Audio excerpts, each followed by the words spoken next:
And now, Bottom Split Theatre. Good evening and welcome to Week 13 Bottom Split Theater of the iRacing Mazda MX-5 Cup here from Lime Rock. I'm Alex Albert, and with me tonight is David Haynes. We have a big field tonight, Week 13. Rules are a little bit different. Races are shorter, 10 minutes. See about 10, 11 laps here. Fields are bigger, 20 cars, up to 20 cars. We have 19 tonight. David, can you run us through the field real quick? Yep, exactly. Our field are lining up on the grid, and on pole this evening is Dirk Kirkritz. Second is Adrian Suarez. Following them is Tristan Anderson, then Fadel Rutledge, Jay Graves Jr., Andres Bucaro, Carlos Colon, William Berry, Sean Hubbard, Andre Santos, Larry Lehman, Jesse Fox, Christopher McCraker, Alexander Planick, Joey Nutzel, Jeremy McGorry, Daniel Hammond, Zach Edelman, and right up the back, and I don't know if we've even seen him in the session yet, Kent Howerton.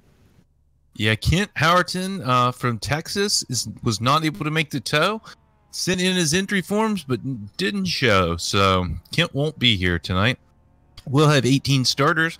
Still waiting on a couple to join the grid. Looks like the sixth place car waiting on them. That's Andreas Bouchereau. I saw him actually qualifying right at the tail end of the session. Crossed the line with 1 second remaining for his second time lap.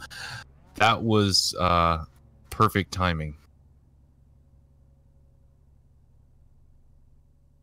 So still waiting here, maybe 15 seconds. Yes, I think we have some drivers who will elect not to start on the grid and maybe take a pit lane start, and that delays the start for everyone else a little bit. And there's the green.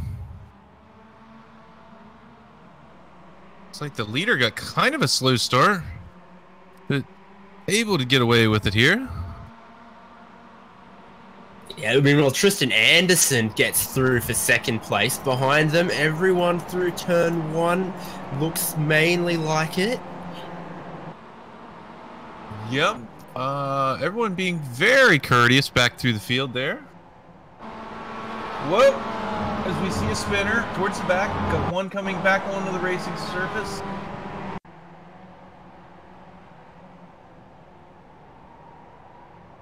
Yeah, so Joey Newsel takes another spin. Doesn't look like he hit anything. We saw Joey spin a couple times there in qualifying and in practice, so still trying to get a handle on the car this weekend. Oh, as we have another couple cars here spun at the top of the hill.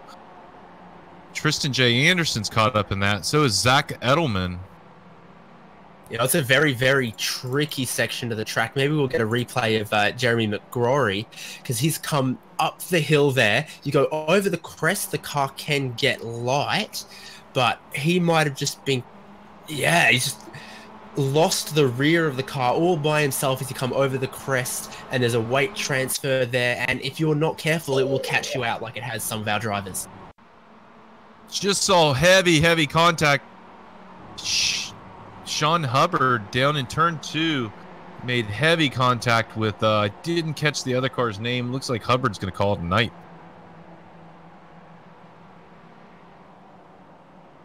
Yeah, he's understeered right through the first corner on the grass. He then picked up some oversteer. It's giving him a horrible re-entry, and the other cars had nowhere to go right there, Alex. Yeah, it looks like that might have been Larry Lehman got a part of that. All right, so we got... Oh, here we go. Adrian Suarez making a move on the 11, down into turn one here. Oh, is he going to get a 2-for-1 special? He does. Wow, the 11 swings out wide. The 18 even wider into the dirt. I think he's going to lose a track position there.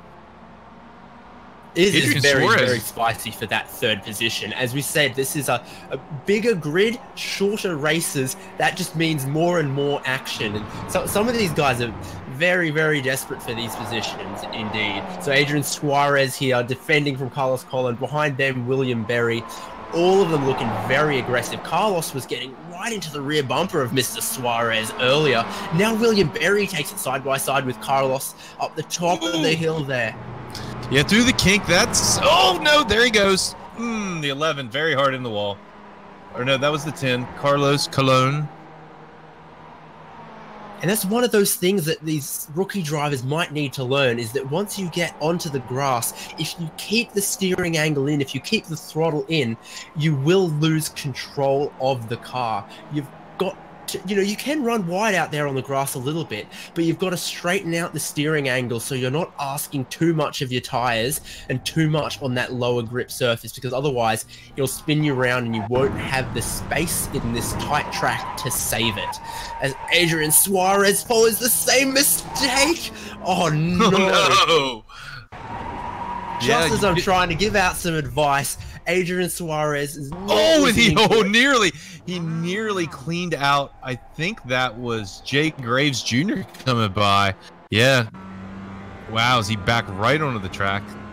Yeah, Adrian Suarez will try to continue, but he's stopped it now because that right front tire took way too much of a beating. The suspension on that corner of the car is gone.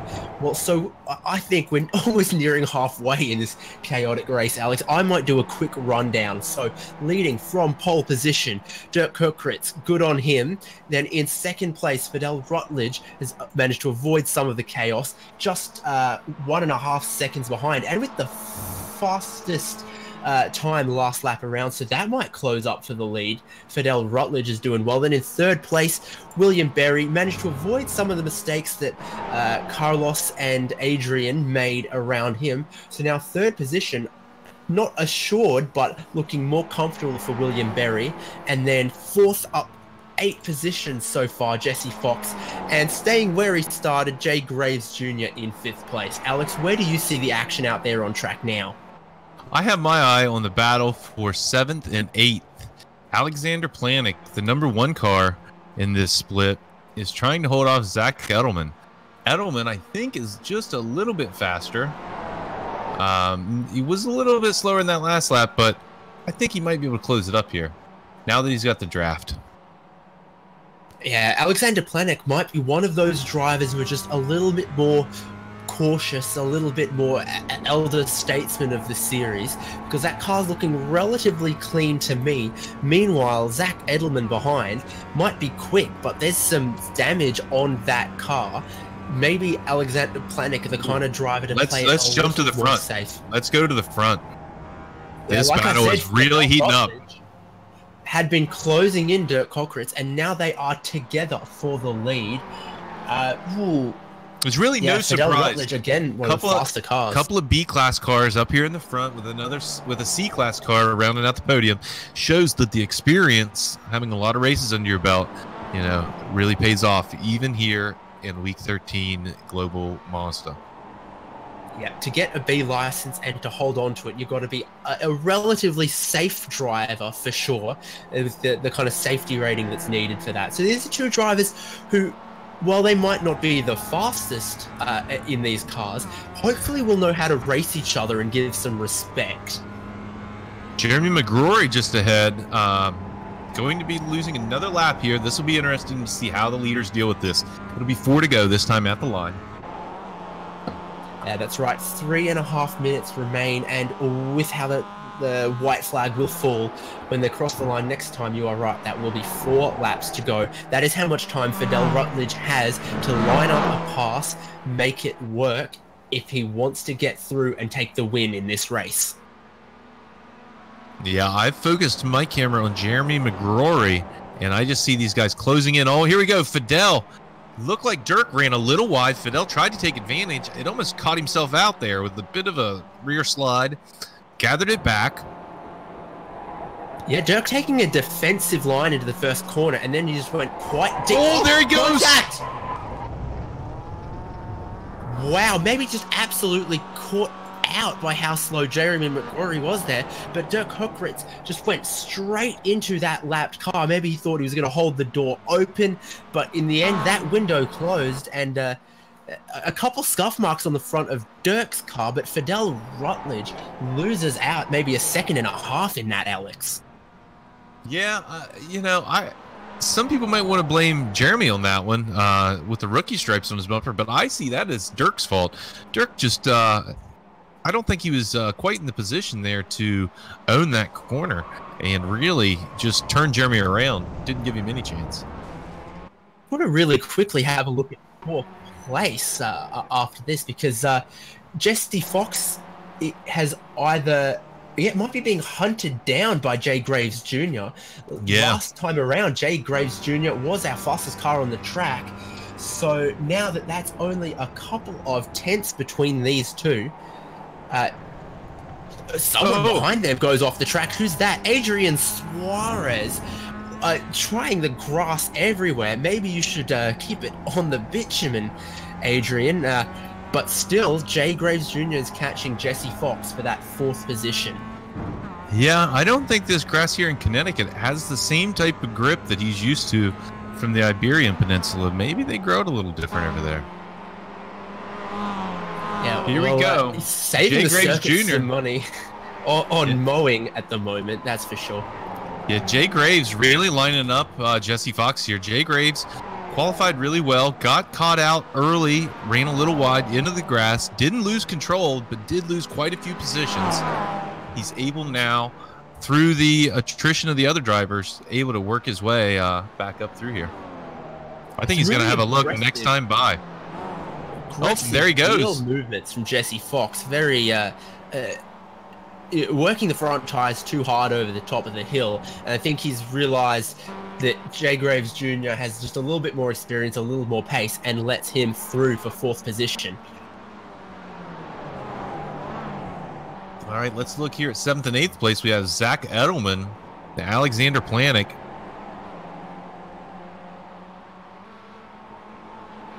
Planick working on Edelman.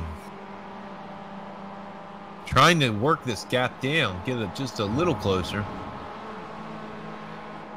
It's got about a lap and a half to go here. We were looking at earlier, and I think Planick was ahead, and Zach has gotten past somewhere. Oh, we got to have a car off here. Is he going to rejoin the track? No, they get by clean. I was just saying that I think Zach Edelman might have been one of the quicker but less consistent drivers. And now that he's gotten past Alexander Planick, he looks to be building a little more of a gap.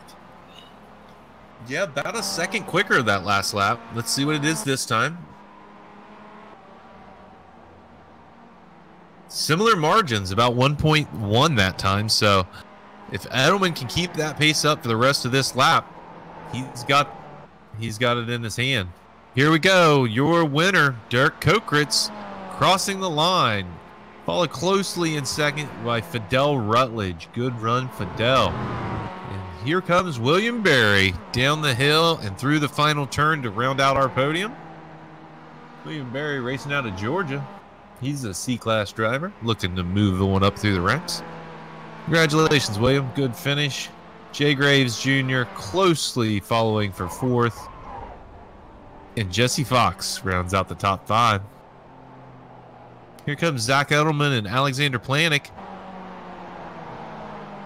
Edelman's going to get the 6th position. Planick in 7th. And we're looking for Tristan Anderson. There he goes, crossing the line. That's 8th, and that's the end of the lead lap.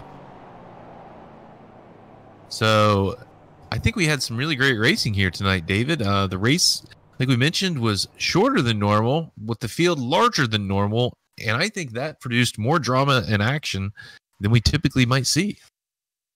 Yeah, it gave us no shortage of action over that very quick 10 minutes. But then we did also see some good measured racing up the front between Dirk Kokritz and Fidel Rutledge. That was very good to watch. And then at the same time, further back, we had some very, very frantic, very door-to-door racing that maybe it wasn't for the refined viewer, but it was definitely exciting, and you couldn't call it boring, that's for sure. Yeah, that is for sure. I guess I don't know quite else what to say. Just hope everyone enjoyed it, and like that, smash that like button, and catch us next time on Bottom Split Theater. I'm Alex Albert. That's David Haynes. Hope you enjoy the show. Michael Derby's the director. Thanks again, and good night.